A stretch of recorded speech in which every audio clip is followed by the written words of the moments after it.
Hi ಎಲ್ಲರಿಗೂ ನಮಸ್ಕಾರ. ಎಲ್ಲರೂ ಹೇಗಿದ್ದೀರಾ? ಚೆನ್ನಾಗಿದ್ದೀರಾ ಅಂದ್ಕೊಂಡಿದ್ದೀನಿ. ಬನ್ನಿ ಇವತ್ತು ರಾಮಾಚಾರಿ ಮತ್ತು ಯಜಮಾನ ಸೀರಿಯಲ್ ಸ್ಟೋರಿನ ನೋಡ್ಕೊಂಬರೋಣ. ಇನ್ನು ಯಾರ್ಯಾರು ನನ್ನ ಚಾನಲ್ನ ಸಬ್ಸ್ಕ್ರೈಬ್ ಮಾಡಿಲ್ಲ ಪ್ಲೀಸ್ ಸಬ್ಸ್ಕ್ರೈಬ್ ಮಾಡಿ ಅಂತ ಕೇಳ್ಕೊತೀನಿ.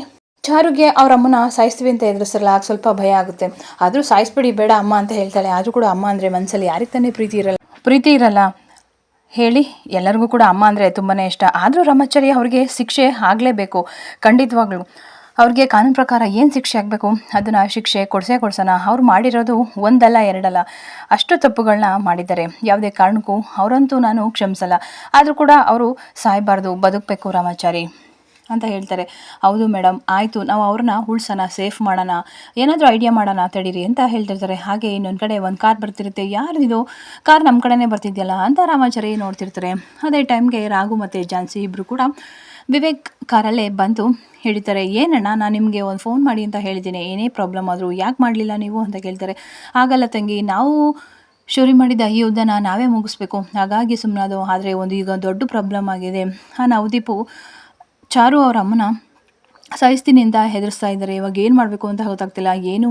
ಏನೂ ಹೆದರ್ಕೋಬೇಡಿ, ಒಂದು ಪ್ರಾಬ್ಲಮ್ ಸಾಲ್ವ್ ಆದರೆ ಇನ್ನೊಂದಕ್ಕೆ ಸೊಲ್ಯೂಷನ್ ಇಟ್ಟಿರ್ತಾರೆ. ಅಲ್ಲಿ ಅವ್ರ ಅಮ್ಮನ ಅವ್ನು ಸಾಯಿಸ್ಲಿ, ಇಲ್ಲಿ ವಿವೇಕ್ನ ನಾವು ಕಿಡ್ನಾಪ್ ಮಾಡಿದ್ದೀನಿ, ಏನು ಹೇಳ್ತಿದ್ದೀರಾ? ಹೌದು, ರೋಡಲ್ಲಿ ಬರಬೇಕಾದ್ರೆ ನಾವು ಅವ್ರನ್ನ ಸಿಕ್ಕಿ ಅವನ್ನ ಕಿಡ್ನಾಪ್ ಮಾಡ್ಕೊಂಡು ಕಟ್ಕೊಂಡು ಕಾರಲ್ಲಿ ಕರ್ಕೊಂಬಂದಿದ್ವಿ, ಬನ್ನಿ ನೋಡಿ ಅಂತ ಹೇಳ್ತಾರೆ. ಹಬ್ಬ, ಒಳ್ಳೆ ಕೆಲಸನೇ ಆಯಿತು. ಅಧರ್ಮ ಒಂದು ಮಾಡಿದ್ರೆ ಧರ್ಮ ಯಾವಾಗಲೂ ಕಾಯುತ್ತೆ ಅನ್ನೋದಕ್ಕೆ ಇದೇ ಸಾಕ್ಷಿ ಅಂತ ಹೇಳ್ತಾರೆ ವಿವೇಕ್. ನಾನಂತೂ ನಿಮ್ಮನ್ನ ಸುಮ್ಮನೆ ಬಿಡಲ್ಲ, ಏನಾದರೂ ಇವ್ರು ಬರ್ದಲೇ ಇರಬೇಕಾಯ್ತು, ನಿಮಗೆಲ್ಲ ಒಂದು ಗತಿ ಕಾಣಿಸ್ತಿದೆ ಅಂತ ಹೇಳ್ತಾರೆ. ನಮ್ಮ ಡ್ಯಾಡು ಏನು ಸೂಪರ್ ಕೆಲಸ ಮಾಡಿದರೆ ನೋಡಿದ್ರಾ ಅಂತ ಹೇಳ್ತಾರೆ.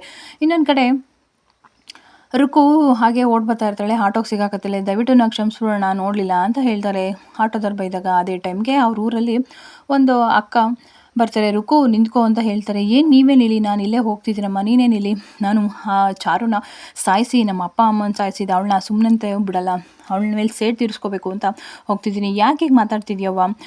ಚಾರು ತುಂಬ ಒಳ್ಳೆಯವರು ಕಣವ, ನಮ್ಮ ಅಪ್ಪ ಅಮ್ಮನ ಸಾಯಿಸಿದವಳನ್ನ ನಾನು ಸುಮ್ಮನೆ ಬಿಡಲ್ಲ ಅಂತ ಹೇಳ್ತಾರೆ. ಇಲ್ಲವ, ಅವಳಿಂದಾಗಿ ನಿನಗೆ ಒಂದು ಜೀವನ ಸಿಕ್ತು, ಒಂದು ಬಾಳು ಸಿಕ್ತು, ಏನು ಹೇಳ್ತಿದ್ದೀರಾ? ನಿಮ್ಮ ಅಪ್ಪ ಅವನು ಕೊಂದಿದ್ದು ಚಾರು ಅಲ್ಲವ ಅಂತ ಹೇಳ್ತಾರೆ. ಯಾರು ನಿಜ ಹೇಳಿ ಅಂತ ಕೇಳ್ತಿರ್ತಾರೆ. ನಿನ್ನ ಸಂಬಂಧಿಕರೇ ಕಣವ, ಅವ್ರನ್ನಾಗೆ ಎದ್ರುಕೊಂಡು ಟ್ಯಾಂಕ್ ಒಳಗೆ ಕೂತಿದ್ದಾಗ ಅಂತ ಹೇಳ್ತಾರೆ. ಅಯ್ಯೋ ಅಂತ ಹೇಳ್ಬಿಟ್ಟು ರುಕು ಹಾಗೆ ಕೆಳಗೆ ಬಿದ್ದೋಗ್ತೀನಿ. ಮೇಡಮ್, ನೀವು ನಿಮ್ಮ ಮಾಮ್ಗೆ ಕಾಲ್ ಮಾಡಿ ಅಂತ ಹೇಳ್ತಾರೆ. ಕಾಲ್ ಮಾಡಿದಾಗ ಬೇಟಿ ಕಾಲ್ ಮಾಡ್ತಿದ್ದಾಳೆ, ತೊಗೊಳ್ಳಿ ಮಾನ್ಯತಾಜಿ ಅಂತ ಹೇಳ್ಬಿಟ್ಟು ನವದೀಪ್ ಕೊಡ್ತಾನೆ.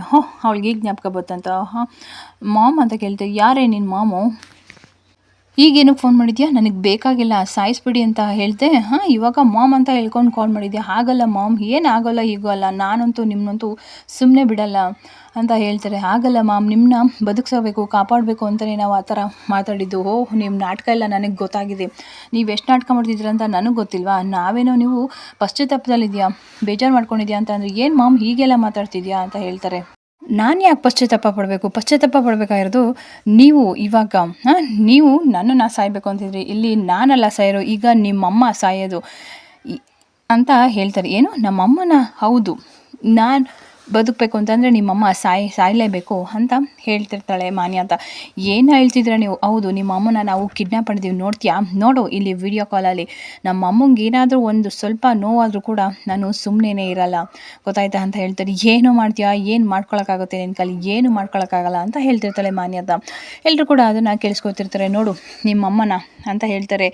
ನೋಡ್ತೀಯಾ? ನೋಡು, ಮಾತಾಡಿ ಅಂತ ಹೇಳ್ತಾರೆ. ಮಗನೇ ಅಂತ ಕೂಗಿದಾಗ, ಏನು ಹೆದರ್ಕೋಬೇಡಪ್ಪ, ಏನೂ ಆಗಿಲ್ಲ ಅಂತ ಹೇಳ್ತಾರೆ. ನಮ್ಮ ಅಮ್ಮಂಗೆ ಸ್ವಲ್ಪನೂ ಏನು ಕೂಡ ಏಟಾಗಕೂಡ್ದು, ಇಲ್ಲ ಅಂತಂದರೆ ಇಲ್ಲಿ ನಿನ್ನ ಮಗನ ಕತೆ ಮುಗಿಸ್ತೀನಿ ಅಂತ ಹೇಳ್ತಾರೆ. ನವದೀಪ ಅದೇ ಟೈಮಿಗೆ ಬರ್ತಾನೆ. ಏನು ಹೇಳ್ತಿದ್ಯಾ? ನನ್ನ ಮಗ ಮನೇಲಿದ್ದಾನೆ ಅಂತ ಹೇಳ್ತಾನೆ. ನಿನ್ನ ಮಗ ಮನೇಲಿಲ್ವೋ? ನೋಡ್ತೀಯಾ, ಇಲ್ಲಿ ನಮ್ಮ ಹತ್ರ ಲಾಕ್ ಆಗಿದ್ದಾನೆ ಗೊತ್ತಾ? ಅದೇ ಲಾಕ್ ಆದ ಅಂತ ಕೇಳ್ತಿರ್ತಾನೆ. ಹೇಗಾದರೂ ಲಾಕ್ ನೋಡು ನೀನು, ಏಯ್ ಮಾತಾಡೋ ಅಂತ ಹೇಳ್ತಾನೆ. Dad save me dad please ಅಂತ ಹೇಳ್ತಾರೆ. ಹೇ ವಿವೇಕ್, ಹೇಗೋ ಸಿಗ್ತೆ ನೀನು ಅವ್ರ ಕೈಲಿ ಅಂತ ಹೇಳ್ತಿರ್ತಾರೆ. ಅಯ್ಯೋ, ಇವ್ರು ನನ್ನ ರೋಡಲ್ಲಿ ಮಧ್ಯ ಅಡ್ಡಗಟ್ಟಿ ನನ್ನ ಕಿಡ್ನಾಪ್ ಮಾಡಿದ್ರು ಡ್ಯಾಡ ಅಂತ ಹೇಳ್ತಿರ್ತಾನೆ. ನನ್ನ ಮಗುನ ಏನು ಮಾಡಿಬಿಡಿ ಕೊಂಡ್ರು ನೀವು ಅಂತ ಹೇಳ್ತಿರ್ತಾರೆ. ನೀವು ಅಲ್ಲಿ ಬಿಟ್ಟರೆ ಮಾತ್ರ ನಿಮ್ಮ ಮಗುನ ನೀವು ಕರ್ಕೊಳ್ಳೋಕೆ ಸಾಧ್ಯ ಅಂತ ಹೇಳ್ತಿರ್ತಾರೆ. ಆಗ ಜಾನಕಮ್ಮ ಅವರು ಹಾಗೆ ನಗಾಡ್ತಿರ್ತಾರೆ. ಇನ್ನೊಂದು ಕಡೆ ರುಕ್ಕುಗೆ ಹೇಳ್ತಿರ್ತಾರೆ. ಹೌದಮ್ಮ, ಚಾರು ನಿನಗೆ ಒಳ್ಳೆಯದೇ ಮಾಡಿದರೆ, ನಿಮ್ಮ ಅಪ್ಪ ಅಮ್ಮನ ಸಾಯಿಸಿರು ನಿನ್ನ ಸಂಬಂಧಿಕರೇ, ಅವರಲ್ಲ, ಅವರಿಂದಾಗಿ ನಿಮಗೆ ಒಂದು ಒಳ್ಳೆಯ ಬಾಳು ಸಿಕ್ತು ಅಂತ ಹೇಳ್ತಿರ್ತಾರೆ. ಏನು ಹೇಳ್ತಿದ್ದೀರಾ? ಹೌದಮ್ಮ, ನಾನು ನಿಜನೇ ಹೇಳ್ತಿದ್ದೀನಿ. ಚಾರು ಇದರಲ್ಲಿ ಯಾವುದೇ ರೀತಿ ಏನು ಕೈವಾಡ ಇಲ್ಲ, ನೀನು ತಪ್ಪು ತಿಳ್ಕೊಂಡಿದ್ದೀಯಾ. ಅಯ್ಯೋ, ಎಂಥ ಗತಿ ಬಂತು, ನನ್ನ ಒಂದು ಬಾಳನ್ನ ನಾನೇ ಸರ್ವನಾಶ ಮಾಡ್ಕೊಂಡಲ್ಲ. ಒಬ್ಬರಿಗೆ ಕೆಟ್ಟದನ್ನು ಬಯಸೋಕೋದ್ರೆ ಇನ್ನೊಂದು ಒಳ್ಳೇದು ಮಾಡುತ್ತೆ ಅಂತಾರಲ್ಲ, ಅದಕ್ಕೆ ಇದೇ ಸಾಕ್ಷಿ. ನನ್ನ ಕೈಯಾರೆ ನನ್ನ ಜೀವನನೇ ಹಾಳು ಮಾಡ್ಕೊಬಿಟ್ಟೆ, ನಾನು ಎಂಥ ಕೆಲಸ ಮಾಡಿಬಿಟ್ಟೆ, ನಾನು ಚಾರು ನಮ್ಮ ತಂದೆ ತಾಯಿನ ಸಾಯಿಸಿದ್ರು ಅಂತ ಹೇಳ್ಬಿಟ್ಟು ಜೀವನದ್ದಕ್ಕೂ ನಾನು ಅವಳ ಮೇಲೆ ದ್ವೇಷ ಮಾಡ್ಕೊಂಡು ಬಂದೆ ಅಂತ ಅಳ್ತಾ ಇರ್ತಾಳೆ ರುಕ್ಕು. ಆಯ್ತಕ್ಕ, ನಾನು ಅವ್ರ ಹತ್ರ ಹೋಗಿ ಕ್ಷಮೆ ಕೇಳಿ ಅವ್ರಿಗೆ ನನ್ನ ಕೈಲಾದ ಸಹಾಯನ ಮಾಡ್ತೀನಿ, ಇನ್ನೊಂದು ಸಲ ನಾನು ಬದುಕಿದ್ರೆ ನಾನು ನಿನ್ನ ಬಂದು ಸಿಗ್ತೀನಿ ಅಂತ ಹೇಳ್ಬಿಟ್ಟು ರುಕ್ಕು ಅಲ್ಲಿಂದ ಹೊರಟೋಗ್ತಾಳೆ. ಆಗ ಏನು ಮಾಡೋದು ವನಿತಾಜಿ, ನನ್ನ ಮಗನ್ನೇ ಕಿಡ್ನ್ಯಾಪ್ ಮಾಡಿದ್ರಲ್ಲ, ಇವಾಗ ಏನು ಮಾಡೋದು ಅಂತ ಹೇಳ್ತಿರ್ತಾರೆ. ಆಗ ಜಾನಕಮ್ಮ ನಗಾಡ್ತಿರ್ತಾಳೆ, ಅವನಂತೂ ಸುಮ್ಮನೆ ಬಿಡಲ್ಲ, ಇಲ್ಲಿಗೆ ಬರಲಿ ಅವರು ಒಬ್ಬೊಬ್ರು ಸಿಗ್ದಾಕ್ತೀನಿ ಅಂತ ಹೇಳ್ತಿರ್ತಾರೆ. ಆಗ ಜಾನಕಮ್ಮ ಅವರು ನಗಾಡ್ತಿದ್ದಾರೆ, ಹೇ ಏನು ಸಾವಿನ ದವಡೆಯಲ್ಲಿ ಕೂತಿದ್ರು ಕೂಡ ನಗ್ತಿದ್ಯಲ್ಲ ಅಂತ ಹೇಳ್ತಾರೆ ವನಿತಾಜಿ. ಮತ್ತು ನಗ್ದಲೆ ಇನ್ನೇನು ಮಾಡಲಿ, ನಿನಗೂ ಅಷ್ಟೊಂದು ಇದೆಯಾ, ನನ್ನ ಮಗ ಸೊಸೆ ಬರೋ ಅಷ್ಟರಲ್ಲಿ ನೀವು ಇಲ್ಲಿಂದ ತಪ್ಪಿಸ್ಕೊಳ್ಳೋದನ್ನ ನೋಡಿ, ಇಲ್ಲ ಅಂತಂದರೆ ನಿಮ್ಮ ಸಾವಂತೂ ಖಚಿತ, ನಿಮ್ಮನ್ನಂತೂ ಅವರು ಸುಮ್ಮನೆ ಬಿಡಲ್ಲ, ನಿಮ್ಮ ಪಾಪದ ಕೂಡ ತುಂಬಿದೆ ಅಂತಲೇ ತಿಳ್ಕೊಳ್ಳಿ ಅಂತ ಹೇಳ್ತಾರೆ. ಏನು ಹೇಳ್ತಿದ್ಯಾ, ನಿಂಗೆ ಎಷ್ಟು ಸೊಕ್ಕು, ಸಾಯ್ತಾ ಇದ್ದೀನಿ ಅಂತ ಗೊತ್ತಿದ್ರು ಇಷ್ಟೆಲ್ಲ ಮಾತಾಡ್ತಿದ್ದೀನಿ ಅಂತ ಹೇಳ್ತಾರೆ. ನಾನು ಸಾಯ್ತೀನೋ ಬಿಡ್ತೀನೋ ನನಗಂತೂ ಗೊತ್ತಿಲ್ಲ, ಆದರೆ ನಿಮ್ಮಂತಹ ದುಷ್ಟರ ಸಂಹಾರ ಮಾಡೋಕ್ಕೆ ನನ್ನ ಮಗ ಬರ್ತಾ ಇದ್ದಾನೆ ಅಂತ ಹೇಳ್ತಾನೆ. ವಿವೇಕ್ನ ಕರ್ಕೊಂಡು ಬರ್ತಿರ್ತಾರೆ. ನೋಡ್ದಾ, ಒಬ್ಬರಿಗೆ ಕೆಟ್ಟದ್ದು ಮಾಡೋಕ್ಕೆ ಹೋದರೆ ಇನ್ನೊಬ್ಬರು ಬಂದು ನಮ್ಮನ್ನು ಕಾಪಾಡ್ತಾರೆ ಅನ್ನೋದಕ್ಕೆ ರಾಘು ಜಾನ್ಸಿನೇ ಸರಿ. ಅವ್ರು ಬರಲಿಲ್ಲ ಅಂತಂದರೆ, ಈ ವಿವೇಕ್ನ ಕಟ್ಟಲಿಲ್ಲ ಅಂತಂದರೆ ನಾವಿನ್ನು ಎಷ್ಟು ಅಪಾಯಕ್ಕೆ ಹೋಗಬೇಕಿತ್ತು. ಹೌದು, ಅವರಿಬ್ಬರು ದೂರ ಆಗಬೇಕು ಅಂತ ಇದ್ರು, ಈ ನೆಪದಲ್ಲಾದರೂ ಕೂಡ ಅವರಿಬ್ಬರು ಮಾತಾಡಾಗಾಯಿತು, ಒಂದಾದಾಗ ಆಯಿತು ಅಂತ ಮಾತಾಡ್ತಿರ್ತಾರೆ. ತುಂಬ ಟ್ಯಾಂಕ್ಸ್ ಅಂತ ಹೇಳ್ತಾರೆ. ಏನು ಟ್ಯಾಂಕ್ಸ್ ಏನು ಬೇಕಾಗಿಲ್ಲ, ನಾನು ಇವ್ರ ವಿಷಯ ಅಂತ ಬಂದಾಗ ನಾನು ಕೂಡ ಹಿಂದೆ ಮುಂದೆ ನೋಡ್ದಲೇ ಬಂದೆ ಅಂತ ಹೇಳ್ತಾರೆ. ಈ ಟೈಮಲ್ಲಾದರೂ ಕೂಡ ಅವ್ರು ಒಂದಾದ್ರಲ್ಲ, ಅಷ್ಟೇ ಸಾಕು ಬಿಡಿ ಮೇಡಮ್ ಅಂತ ಚಾರುಗೆ ರಾಮಾಚಾರಿ ಹೇಳ್ತಾ ಇರ್ತಾರೆ. ಅವರು ಕೂಡ ಹಿಂದೆನೇ ಫಾಲೋ ಮಾಡ್ತಿರ್ತಾರೆ. ಏನು ಮಾತಾಡ್ತಿದ್ಯಾ ನೀನು ಅಂತ ನಾವು ದೀಪು ಜಾನಕಮ್ಮಂಗೆ ಎದುರಿಸ್ತಾ ಇರ್ತಾರೆ. ಅವಳು ಜೋರಾಗಿ ಏನಾಗ್ತಾ ಇರ್ತಾಳೆ ಕಣೋ, ನಿಮ್ಮ ಪಾಪದ ಕೂಡ ತುಂಬಿದೆ ಕಣೋ, ಅದಕ್ಕೋಸ್ಕರ ನೀವು ಇಷ್ಟೆಲ್ಲ ಆಡ್ತಿದ್ದೀರಾ, ಬಟ್ ನನ್ನ ಮಗ ನನ್ನ ಸೊಸೆ ಬಂದೇ ಬರ್ತಾರೆ, ನಿಮ್ಮನ್ನ ಅಂತ್ಯ ಮಾಡೇ ಮಾಡ್ತಾರೆ ಅಂತ ಜೋರಾಗಿ ಹೇಳ್ತಿರ್ತಾರೆ. ಆಗ ಮಾನ್ಯತೆಗೆ ಸ್ವಲ್ಪ ಡೌಟ್ ಬರುತ್ತೆ. ಹೌದು, ಅವರು ಹೇಳ್ದಾಗೆ ಮಾಡ್ತಾರೆ, ಏನು ಪ್ರೀ ಪ್ಲ್ಯಾನ್ನ ಮಾಡ್ಕೊಂಬಂದಿರ್ತಾರೆ ನವದೀಪ್. ಸೊ ನಾವು ಹಾಗಾಗಿ ಪ್ಲ್ಯಾನ್ನ ಚೇಂಜ್ ಮಾಡೋಣ, ಪ್ರೀ ಪ್ಲ್ಯಾನ್ ಏನು ಮಾಡ್ಕೊಳ್ದಲೆ ಇಲ್ಲಿಗೆ ಬರೋದಕ್ಕೆ ಅವರು ಒಪ್ಪಲ್ಲ ನವದೀಪ್, ನಾವು ಈ ಪ್ಲ್ಯಾನ್ನ ಚೇಂಜ್ ಮಾಡೋಣ, ಅವರ ಒಂದು ಬಾಣನ ಅವ್ರಿಗೆ ತಿರುಗಿಸೋಣ, ಅವ್ರಿಗೆ ಸರಿಯಾದ ಬುದ್ಧಿ ಕಲಿಸೋಣ ನವದೀಪ್ ಅಂತ ಹೇಳಿಬಿಟ್ಟು ಒಂದು ಪ್ಲ್ಯಾನ್ನ ಮಾಡ್ತಿರ್ತಾರೆ. ಹೌದು ಆದರೆ ನಿನ್ನ ಮಗುಗೆ ಏನೂ ಆಗಲ್ಲ ನವದೀಪ್, ಬಂದೇ ಬರ್ತಾನೆ, ಅವ್ರು ಇಲ್ಲಿ ಕರ್ಕೊಂಡು ಬಂದೇ ಬರ್ತಾರೆ ಅಂತ ಹೇಳಿಬಿಟ್ಟು ಜಾನಕಮ್ಮನ ಅಲ್ಲಿಂದ ಬೇರೆ ಕಡೆ ಸಾಗಿಸ್ತಾರೆ. ಬಿಡ್ರ ನನ್ನನ್ನು, ನಿಮ್ಮನ್ನಂತೂ ನನ್ನ ಮಗ ಸುಮ್ಮನೆ ಬಿಡಲ್ಲ, ಬಂದೇ ಬರ್ತಾನೆ, ನೀವಂತೂ ಇವತ್ತು ಸಾಯೋದಂತೂ ಖಂಡಿತ ಅಂತ ಹೇಳ್ತಿರ್ತಾರೆ. ಇನ್ನೊಂದು ಕಡೆ ಮನೇಲಿ ಎಲ್ಲಿ ರಾಘವಣ್ಣ ಕೋರ್ಟ್ಗೆ ಹೋಗಿಲ್ವಂತೆ ಅಂತ ಹೇಳ್ತಿರ್ತಾರೆ. ಏನು ಮಾತಾಡ್ತಿದ್ಯಾ? ಹೌದು ಅಮ್ಮ, ಲಾಯರ್ ಕಾಲ್ ಮಾಡಿದರು ರಾಘವಣ್ಣ, ಮತ್ತು ಅವರಿಬ್ಬರು ಕೂಡ ಲಾಯರ್ ಆಫೀಸ್ಗೆ ಹೋಗೇ ಇಲ್ವಂತೆ, ಮತ್ತು ಎಲ್ಲೋದ್ರು, ಏನು ಕತೆ, ನನಗೇನು ಗೊತ್ತು, ನಾನು ನಿಮ್ಮ ಜೊತೆನೇ ಇದ್ದೀನಲ್ಲ ಅಂತ ಹೇಳ್ತಾಳೆ ಪಲ್ಲವಿ.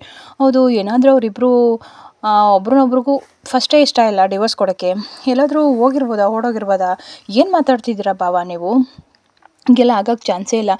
ಅಲ್ಲ, ಹೋಗಿರ್ಬೋದಾ ಅಂತ ಅಂದೆ ಅಷ್ಟೇ, ಅದಕ್ಕೆ ಇನ್ನೇನು ಇಲ್ಲ, ಸುಮ್ಮನೆ ಇರ್ರಿ, ನಮ್ಮ ರಾಘು ಆ ಥರ ಏನಿಲ್ಲ, ತುಂಬ ಒಳ್ಳೆ ಹುಡುಗ, ಈ ಥರ ಮೋಸ ಮಾಡೋನಲ್ಲ, ಅವ್ನ ಮಾತಿಗೆ ತಪ್ಪೋನಲ್ಲ ಅಂತ ಹೇಳ್ತಾರೆ. ಅಲ್ಲ ಹೇಳಿದ್ರೆ ಆದರೂ ಕೂಡ ಇಬ್ರಿಗೂ ಕೂಡ ಡಿವೋರ್ಸ್ ಕೊಡೋಕ್ಕೆ ಇಷ್ಟ ಇಲ್ಲ, ಮತ್ತು ಎಲ್ಲಿಗೋದ ಇವನು, ಏನು ಮಾಡ್ತಾವನೆ ಅಂತ ಗೊತ್ತಾಗ್ತಿಲ್ವಲ್ಲ, ಎಲ್ಲಿರ್ಬೋದು ನೋಡೋಣ, ಒಂದು ಫೋನ್ ಮಾಡೇ ಪಲ್ಲು, ಎಲ್ಲಿರ್ಬೋದು ಅಂತ ನೋಡೋಣ ಅಂತ ಹೇಳ್ತಾರೆ. ಸರಿ ಆಯ್ತಮ್ಮ ಅಂತ ಹೇಳ್ಬಿಟ್ಟು ಫೋನ್ ಮಾಡೋಕ್ಕೆ ಅಂತ ಹೇಳ್ಬಿಟ್ಟು ಫೋನ್ ಮಾಡ್ತಾರೆ. ಬಟ್ ಫೋನ್ನ ರಿಸೀವ್ ಮಾಡ್ತಾ ಇರಲ್ಲ. ನನಗೆ ರಾಘು ಮೇಲೆ ನಂಬಿಕೆ ಇದೆ ಅಂತ ಹೇಳ್ತಾಳೆ ಲಲಿತಾ. ನಮ್ಮ ರಾಘು ಎಲ್ಲೇ ಇದ್ದರೂ ವಾಪಸ್ ಬಂದೇ ಬರ್ತಾನೆ, ಅವನು ಯಾವುದೇ ಕಾರಣಕ್ಕೂ ಯಾರಿಗೂ ಕೂಡ ಮೋಸ ಮಾಡಲ್ಲ ಅಂತ ಹೇಳ್ತಾರೆ. ಇನ್ನೊಂದು ಕಡೆ ಅವರು ಇರುವಂಥ ಗೋಡನ್ ಜಾಗಕ್ಕೆ ರಾಮಾಚಾರಿ, ಚಾರು ಎಲ್ಲರೂ ಕೂಡ, ಝಾನ್ಸಿ ಎಲ್ಲರೂ ಕೂಡ ಬರ್ತಾರೆ. ಇದಿಷ್ಟು ಇವತ್ತಿನ ಸ್ಟೋರಿ. ನಿಮ್ಮೆಲ್ರಿಗೂ ಇಷ್ಟ ಆದರೆ ಪ್ಲೀಸ್ ಒಂದು ಲೈಕ್ ಮಾಡಿ, ಸಬ್ಸ್ಕ್ರೈಬ್ ಮಾಡಿ. Thank you.